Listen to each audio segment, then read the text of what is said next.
Today, you'll hear some things about Easter and some things about Passover. I want to be really clear that it's not because they're the same thing. Rather, Passover started on April 8th, so this is the closest Sunday we've got to it. And then Easter is today also. We can respect each holiday without mashing them together, and we'll do that today. Hotzianu mimitzrayim, Hotzianu just sing Diane. I'm really off key, so that's... No, that's fine. Hotzianu mimitzrayim, Hotzianu I can also snap it on film. The story of that song is basically each process of redemption along the way might have felt like it could have been enough for us. It's actually not enough for us. Dayenu is only the beginning of the story. It's certainly not the end of the story. If people spend more time thinking about the lives of others who aren't just like them, Dayenu. When women and girls have the ability to design their own futures, Dayenu. If all human beings have health care as a right... If indigenous communities have control over their own land. If we can put an end to climate change. When people can vote in free and fair elections. If there is a world without violence. If people have clean air to breathe. If people of color are treated fairly and equitably. If I didn't have to teach my daughter about sexual harassment and rape. If no child ever has to go to bed hungry ever again, Dayenu. That would be enough. And it really wouldn't be enough, but... It's more like mazel tov, like, good job, let's keep going. Dayenu. Dayenu. Join me, won't you? Everybody, come on, come on, come on. Dayenu, Dayenu, Dayenu.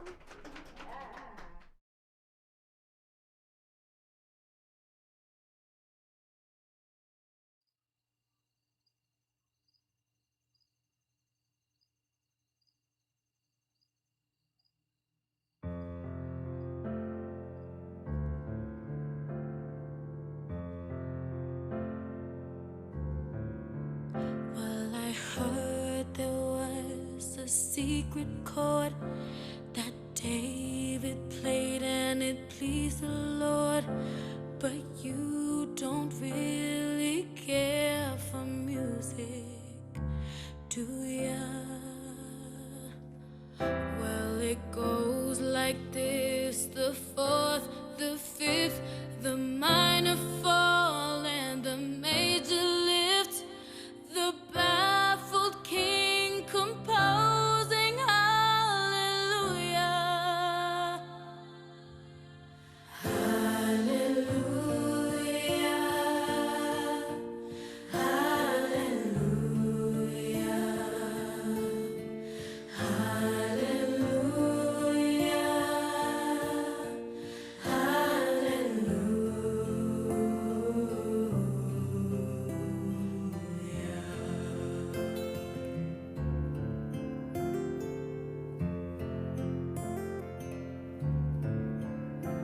Your faith was strong, but you needed proof.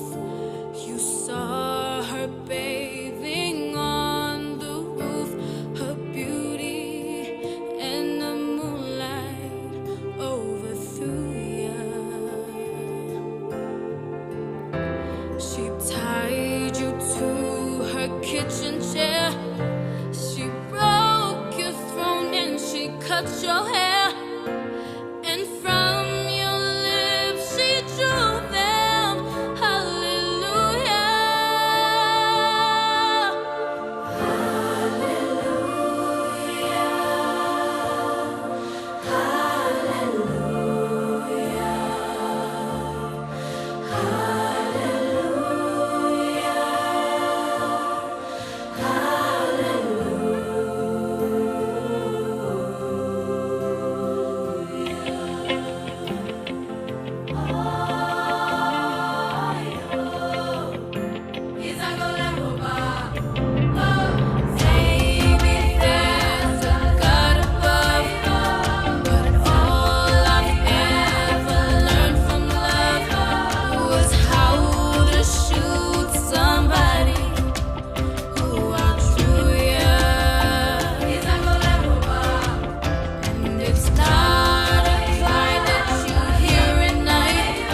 Hello! We're so glad you're watching with us today. My name is Reverend Teresa Soto, and I'm the lead minister at the First Unitarian Church of Oakland. We are a spiritually alive, radically inclusive, justice-centered religious community. Our faith and ethics bring us together to make agreements that we practice. We call it covenantal practice. If you're gay, lesbian, transgender, or queer, you are specifically welcome in our community. We're saving a seat for you.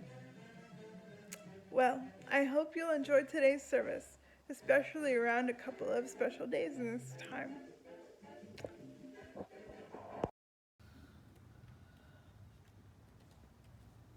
We light this chalice, symbol of Unitarian Universalism.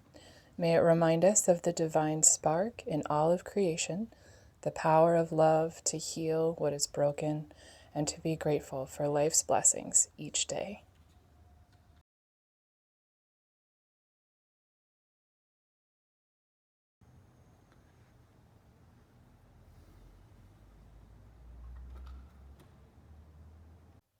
We light this candle in solidarity with the Black Lives Matter movement and work for the day in which Black lives are treated equitably with dignity and justice.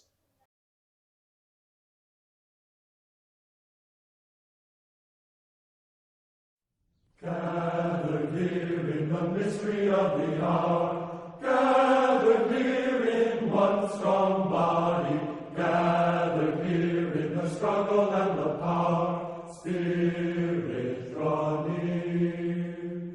Gathered here in the mystery of the hour, gathered here in one strong body, gathered here in the struggle and the power, gathered here in the struggle and the power, gathered here in the struggle and the power, gathered here in the struggle and the power, gathered here in the struggle and the power, gathered here in the struggle and the power, gathered here in the struggle and the power, gathered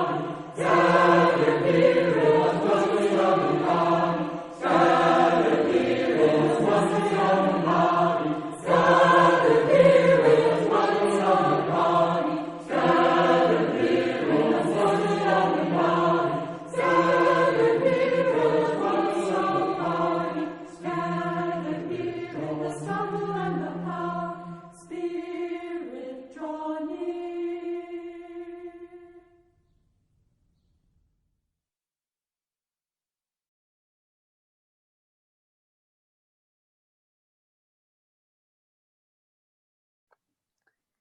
Today, Reverend Sherry and I have a story for you called The End of Beavertown. Not so long ago, there was a place called Beavertown. Beavertown was a series of 3 or 4 ponds connected by lots of secret underwater tunnels and channels. As you might guess, the reason it was called Beavertown is because it was home to lots and lots of beavers. Beavertown was old, really old. Beavers had been living in Beavertown for longer than anyone could remember. It was a great town with lots of big green trees for eating, fish for chasing, and underground dens to keep warm in winter and for raising baby beavers. There were birds and mountains and flowers and pretty much everything a beaver needs for a happy life. And there were even some humans around, a couple of farmers, a few houses, and an old man who sometimes used to fish in the beaver pond. Everyone got along for the most part. But one morning, all the beavers woke up to find that the water in their ponds was draining away. This was just about as bad a thing as could happen in Beavertown. Some of the bravest beavers volunteered to go exploring to see where all the water was going. They were gone for a whole day and a night, and when they came back, all the other beavers gathered around to hear what they had to say. The returning beavers looked very sad and very scared. Their whiskers drooped with exhaustion. They told their beaver friends that they had traveled far, far away, farther than any beaver had ever gone. But just when they were about to give up and turn back, they had found the new farm. This farm wasn't like the others that dotted the valley. It was huge, with big buildings, bright lights, and lots of noisy machines. Vast fields surrounded the farm, and gigantic metal pipes shot water over all the plants. Lots and lots of water. That was where all the water was going. It was being sucked up by the big metal pipes that led to the farm. Now, all living things need water, but beavers need water even more than the rest of us. They live in it, get their food from it, and play in it. Without water, they will die.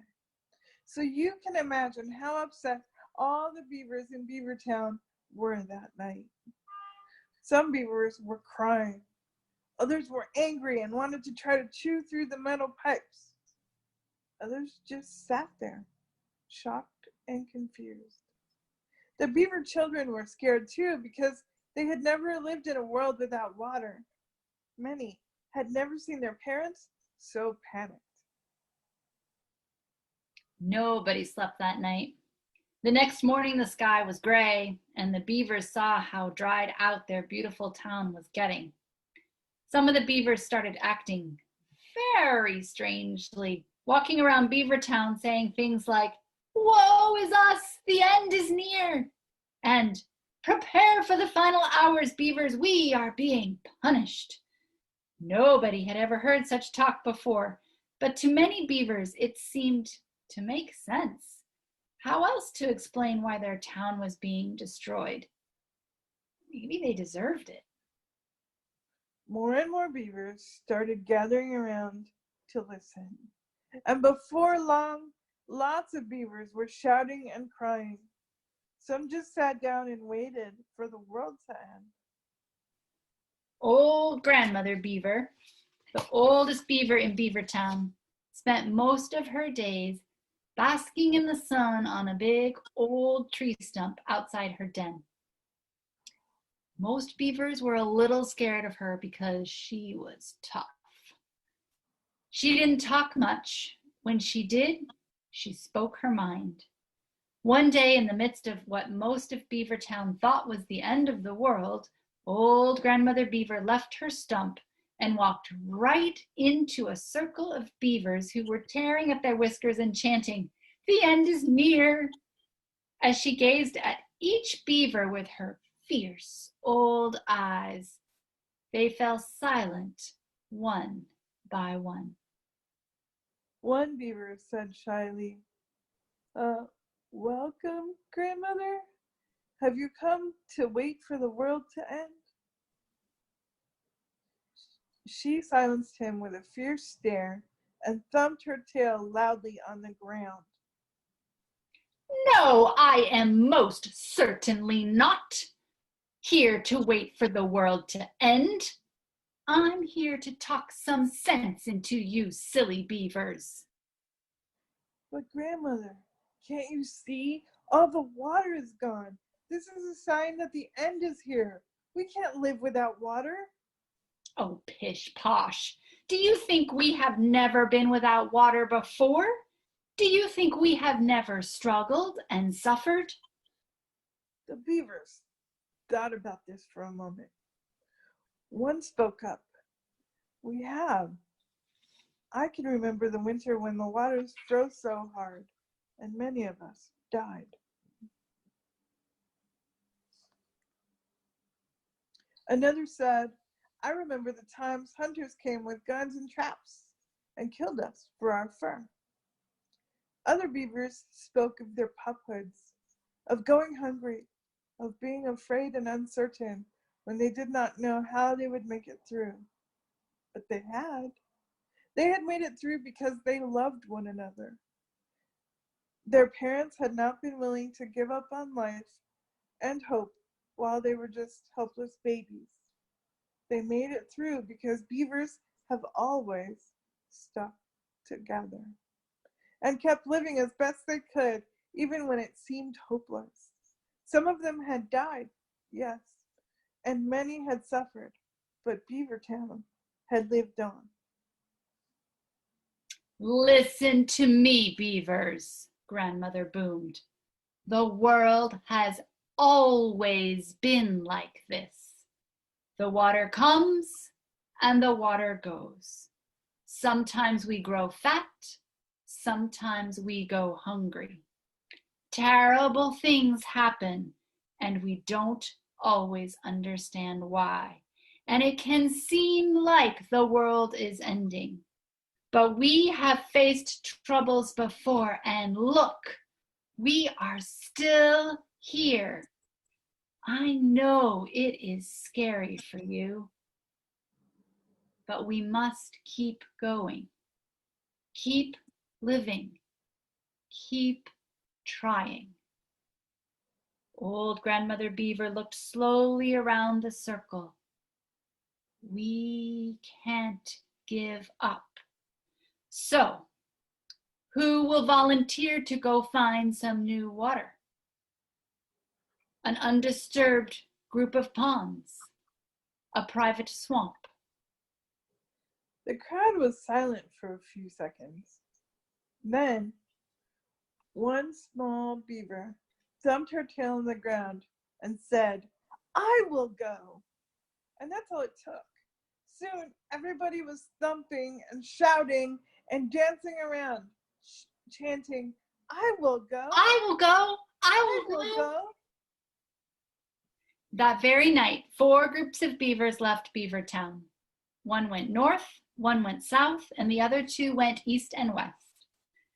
They were gone for 7 days and 7 nights. Meanwhile, the water in Beavertown dwindled to almost nothing. Everyone was very worried, but they held on to hope, did what they could, and took care of the pups. Finally, at dawn on the 7th day, a group of very tired beavers stumbled wearily into town and said, "We found it." Then they promptly fell asleep. The beavers set off to their new home that very day. And there, they are still building dams and chewing bark and fishing and playing and living. Together, they learn that just because things look bad, it doesn't mean the end of the world.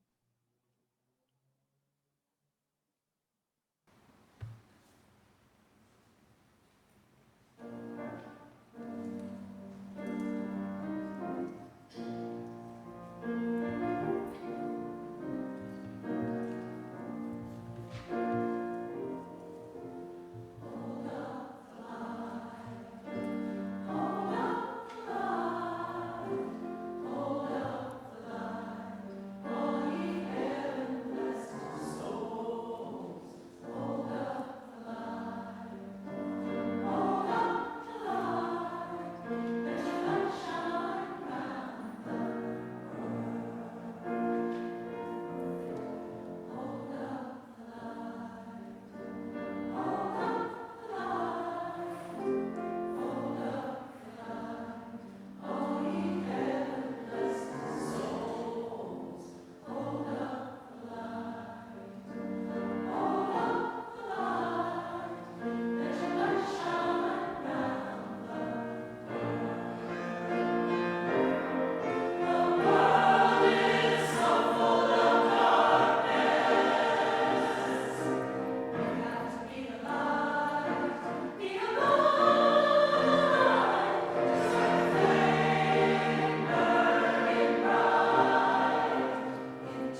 Good morning.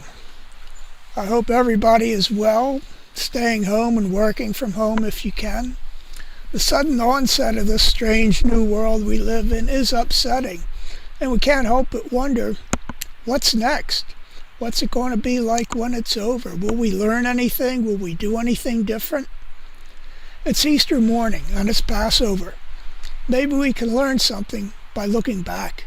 Now I know some of you think these are nonsensical stories or stories that you've left behind. However, our friend the sower teaches us that these stories are instructive stories, not history stories. We can learn from them. So what do these stories have to teach us today? Although they seem to be different, I see similarities. I see the human condition as being in tension and conflict between the way of the world and the way of the Spirit. Now, the world teaches us to value power in all its forms, money, political power, that it's okay to oppress someone if you can get a financial gain out of it. Truth doesn't matter. The Spirit-filled life takes the worldly world, the worldly viewpoint, and turns it upside down and inside out. The things that the world values, love, peace, compassion, these are the things that really matter.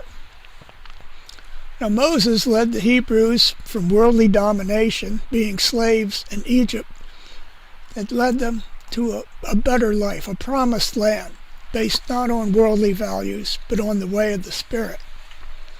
2,000 years ago, Rome was the most powerful country the Western world had ever seen. Caesar said that he wanted to be God, and Jesus said, "No, you're not."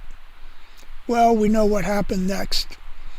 Rome took all the power that it had and brought it right down on Jesus, tortured him to death in public humiliation.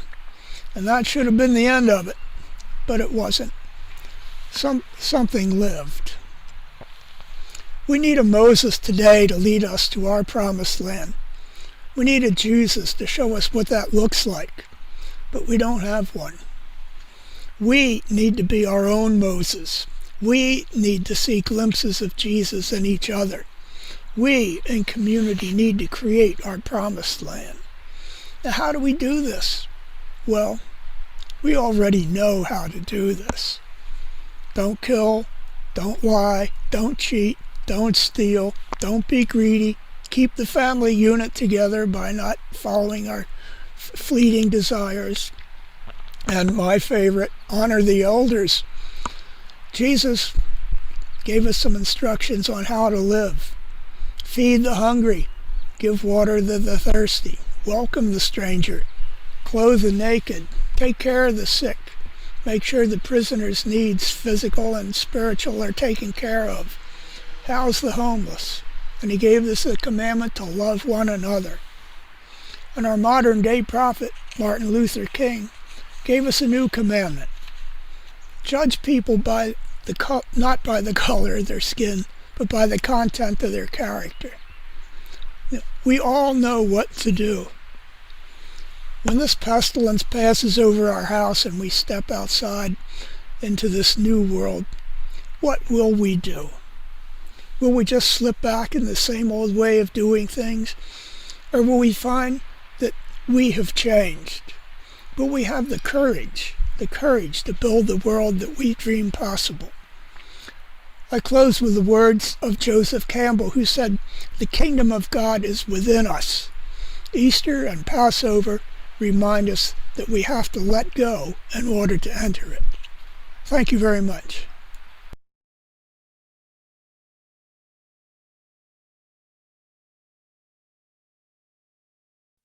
Good morning, Reverend Sherry. I'm thinking about how today is a special day. Let's chat about that a little bit. Sure. Good morning, Pastor Teresa. Today is Easter Sunday, and on Wednesday, Passover started. Even though this year they're happening close together on the calendar, they are two different holidays, and it's respectful to understand them separately. That makes sense. I usually think of Easter as remembering and a lesson. One Easter story is that Jesus was a teacher who taught people how to be kind and make the world a better place. He was so popular that government officials executed him because they were afraid Jesus would become more than a teacher and instead become the leader of the people. The people who followed Jesus were sad about Jesus' death, but they also learned a lesson about true love. Nothing can stop true love. When they went to look for Jesus at Jesus' tomb, it was empty. This made Jesus' followers think about a second chance. Even though their teacher and friend had been killed, they could continue to show love and make the world a better place. How do you describe Passover, Reverend Sherry? Jews all over the world held Passover seders in their homes this week. It's a ritual meal and a retelling of the story of the liberation of the Jewish people from slavery. I've been thinking about how even though getting free from slavery was great, the Jewish people still had to deal with a lot of uncertainty. Like the beavers from our story earlier, they didn't know where they were going to be able to create a new home. All of these stories have a lot of resonance for the time that we're living in right now. What do they speak to you about, Pastor Teresa? Both of these stories remind me that even when things seem hard, all is not lost. We have brought our hearts. When I think of second chances or stories that haven't ended, I think of two things from nature. The first is called a wood frog. It looks like a regular frog, big eyes, jumping legs, and a skin pattern to help it blend into nature. It lives in cold places like Michigan and New York. In the wintertime, the wood frog freezes solid. Scientists say that it has no heartbeat when it is frozen. It has no brain activity. Some people might think that's the end of the story. But in the spring, when it gets warm again, the wood frog thaws and hops about its frog business. Amazing. The second example from nature is a seed for a flower called campion. Campion is a small white flower with a thin stem. The oldest campion seeds ever found were 10,000 years old. Usually people think that seeds have to be kind of fresh to sprout, but these campion seeds sprouted after all that time and all that space of nothing happening. Those seeds remind me that even though we usually like to rely on facts, sometimes possibilities aren't obvious and they will still happen. Thank you. I've been thinking a lot about my ancestors who made it through hard times.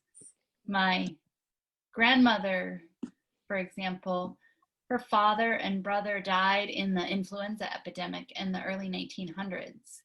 She and her sister and their mother lived through some really hard times during the Great Depression. They had to rely on the kindness of family at first to bring them into their home to live, even though some of them were not people that my grandmother liked very much as a girl. Her mother had to do things she had never imagined possible, like owning her own business. She started a boarding house for them to be able to survive. My grandmother and her sister, my great aunt Izzy, had a deep faith that helped them through. That's a wonderful story, Reverend Sherry. Thank you. Our whole society is living in a time of uncertainty, just as Jesus' disciples experienced after Jesus' death, and the Jewish people experienced after their liberation from the place where they had been enslaved. And also, the beavers in our imaginary story, as they didn't know where they would live. There will be struggles and second chances for all of us. What are some things that you imagine might be waking up right now, waiting for a chance to blossom? I've been wondering if this is the thing that might help even more Americans understand how important universal health care would be for all of the American people.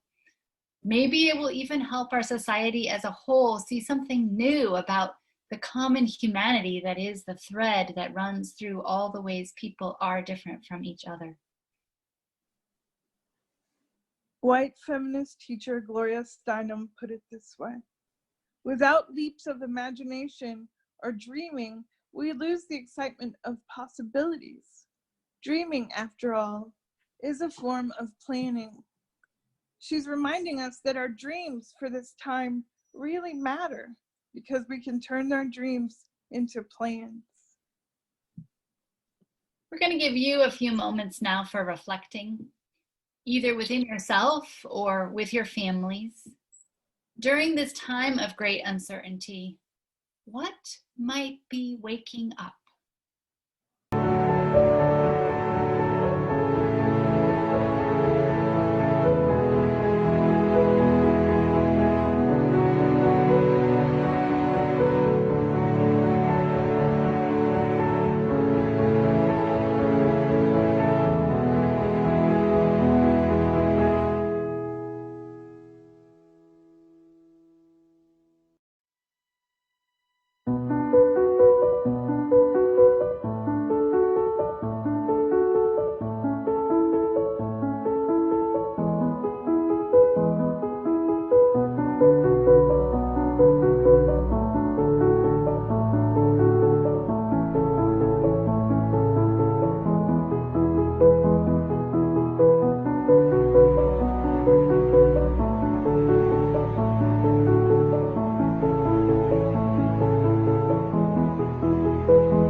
The giving link on the website brings you to this page.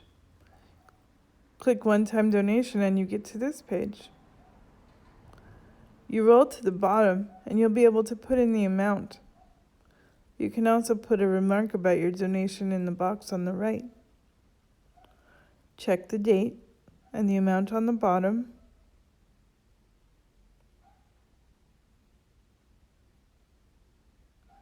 And then you'll be able to click continue.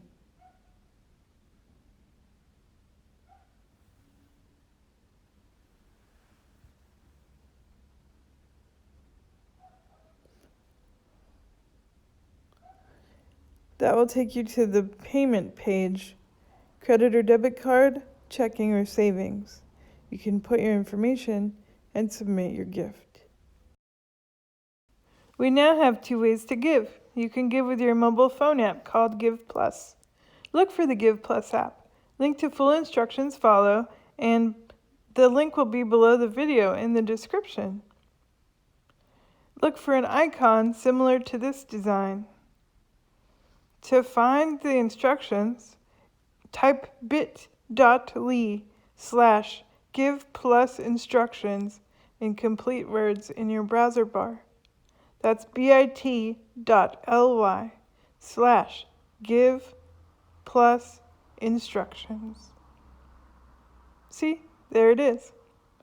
bit.ly/GivePlus-instructions.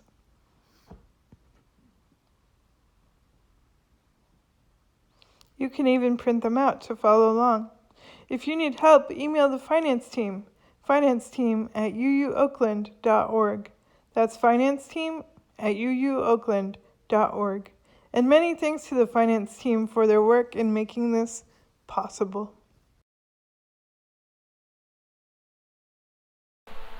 In these strange new times, there is an economic aspect. Some of us are doing fine. Others of us are finding new ways to go to work. Some of us have to go to work, and some of us are facing real economic difficulties. The church is being affected too. Rentals have stopped, but our expenses continue. As we pass the virtual offering basket this morning, I ask you to be generous.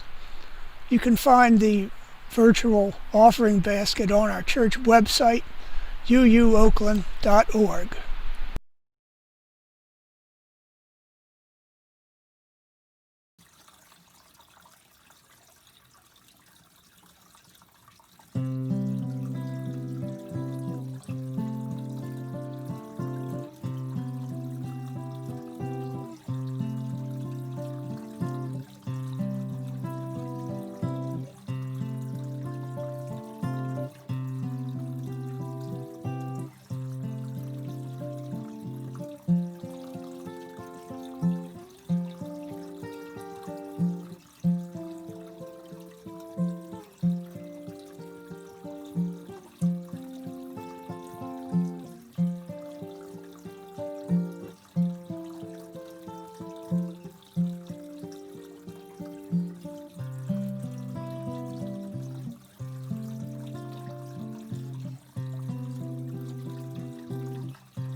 Please join our virtual hands together as we say together the words of our congregational commitment.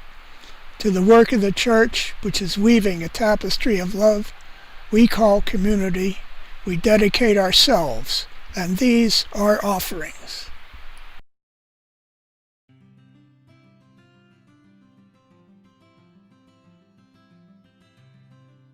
Everything is still on fire, despite your best efforts.